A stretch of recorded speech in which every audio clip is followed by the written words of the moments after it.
guys! Good morning! This is Mami Sara. Welcome to my mini vlog. So for today's video, ito yung kadugtong nung ganap ko kahapon. Let's go! So hello guys! Ito na nga.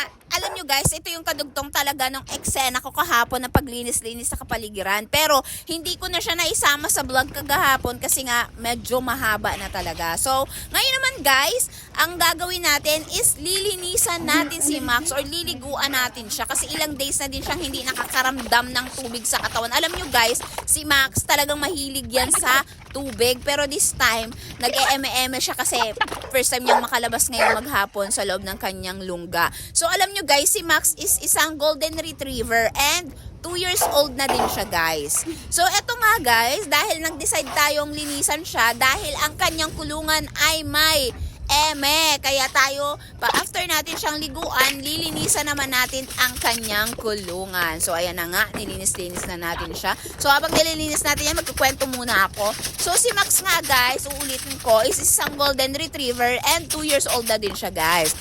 As you can see guys, si Max, well-behaved na dog and napaka-sweet din yan ha, alam nyo ba? Pero may kakulitan, lintik talaga, sobrang kulit niya. Siguro dahil naghahanap na rin siya ng mga asawa, alam nyo na.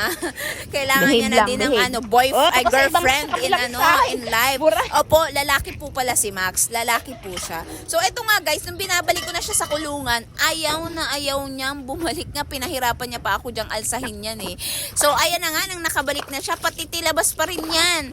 Eh, kailangan natin siyang linisan ulit kasi nga hindi ko siya kayang kargahin. Ay pinalakad ko siya. Eh alam niyo naman guys, 'di ba maulan? So pumutik ulit ang kanyang paa kaya nagdesisyon akong hugasan ito ulit. Kasi nga anytime pag si JK gusto siyang kalaro, eh pinapasok yan sa loob ng bahay. Hindi naman pwedeng madumi ang paa ni Max. Eh grabe yung putik dito sa labas. Eh ulan ba naman ng ulan? Kaya na dito kaya ako tumatawa kasi sumisiksik siya sa akin. Ayaw niya nang pabasa yung paa niyang isa. Eh kailangan ko talaga siyang punasan kasi sobrang putik. Kailangan kong buhusan pala ng tubig kasi sobrang putik nga talaga. So ayan na nga, natapos na natin siyang linisan. Mission success at last. Yan po, sa mga may babaeng golden retriever dyan, baka naman po naghahanap po si Max ng kanyang girlfriend in life. I-message nyo lang po ako.